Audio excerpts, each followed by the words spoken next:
Somewhere on Wall Street, traders are pitching stock transactions that will cost the German treasury a great amount of money, hundreds of millions of euros a year. Good morning. Trade aggressively. Germany is our most important market. To make the deals work, the American traders need partners in Germany. A very prominent helper is Commerzbank, partly owned by the German state. It's an open question if everything legal is also legitimate. If there's a leak, then you have to do everything to close it. That's what I expect from fiscal authorities. Personally, as a taxpayer, I feel as if someone were pulling my leg when I found out banks that we rescue do trades at our expense. We obtain confidential documents. They show in detail how the dubious transactions work and make clear that their purpose is to avoid taxes. Together with colleagues in Germany as well as in the US, we started investigating further, and we found that not only was Commerzbank involved, but so was the who's who of the financial world. Things like this are often an open secret on Wall Street. Once someone on Wall Street finds a way to make money, everyone else wants to make money in the same way, and pretty soon everyone starts doing it. Cezary Podkul works for the non-profit investigative newsroom ProPublica. He analyzed stock lending data for Germany's largest corporations and found an interesting pattern. Once a year, right before the dividends are paid, it jumps up 20-fold or 10-fold, depending on the security, and then it falls down very quickly.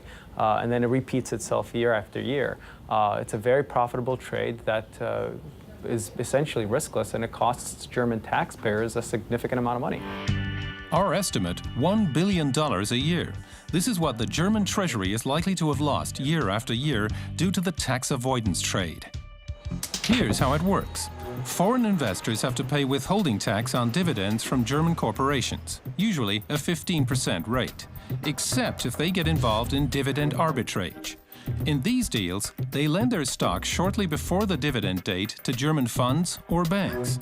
The German bank gets the dividend from the German corporation and gives it back to the foreign investors together with the stock. Unlike the foreign investors, the domestic bank can reclaim the tax. Both share the tax savings, which becomes a riskless profit for the financial industry.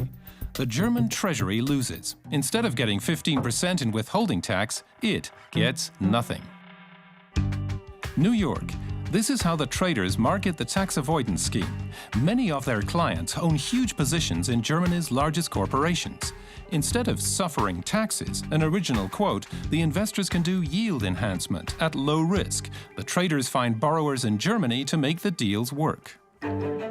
One German borrower that is often mentioned in the documents is Commerzbank. The German bank was bailed out by German taxpayers during the financial crisis. Now it's helping big foreign investors avoid taxes in Germany. The German lawmaker Gerhard Schick, deputy chairman of the Parliament's Finance Committee, is upset. I'm offended by every bank doing trades that harm the German community.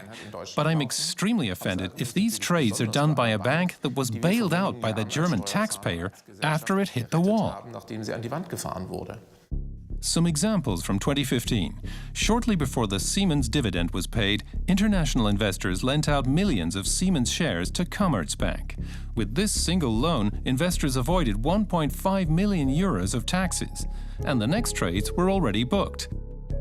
In March, the Daimler dividend was paid, followed by Bayersdorf. Billion-dollar transactions with Commerzbank were pitched. Henkel, Merck, Munich Re in April, and so on.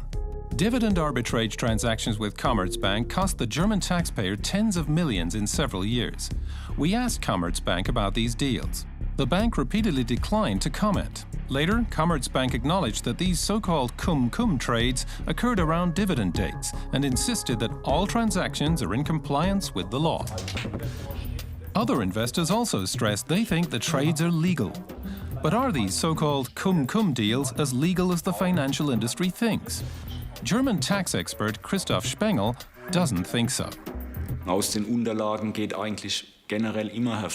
You can see in the documents that the transactions are always made for avoiding taxes. If there is no other economic reason than tax avoidance, it's by law a misuse of tax planning options. That's the exact wording of our law. Das ist der eindeutige Gesetzeswortlaut. Just the Commerzbank deals we know of from the documents cost the German treasury millions, but the damage is certainly even greater. In Germany, companies have to report if they cross certain thresholds for voting rights in corporations. We analyzed those reports. Commerzbank often shows up as a major shareholder, but mostly only for a couple of days every year, around dividend payment dates, a reference to huge cum-cum transactions. At 15%, the German Federal Republic is the biggest shareholder and savior of Commerzbank. At the same time, it has lost millions through the use of such cum-cum deals. We asked the German Finance Ministry for comment. We expect that Commerzbank adheres to the law. Did the government know about the tax dodge? Klaus Nieding, who is a Commerzbank shareholder representative, believes they did. I think that the federal government, as a major shareholder, is informed about these kinds of transactions. And as long as it doesn't intervene, it's clear to me and to the bank that the Ministry of Finance doesn't disapprove of these transactions. Wall Street, party time for traders. The transactions with Germany were riskless and very profitable, not just for Commerzbank. The documents we reviewed show that a who's who of the financial sector participated in tax avoidance deals.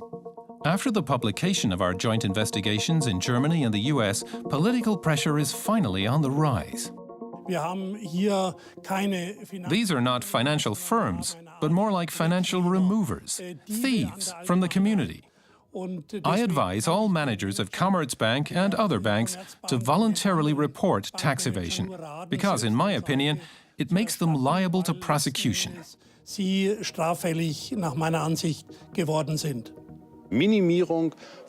Minimizing taxes is something that harms all of us.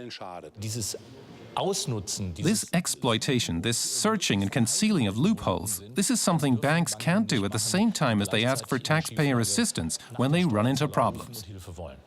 The German government is currently working on a proposal to close the loophole dating back to the beginning of 2016.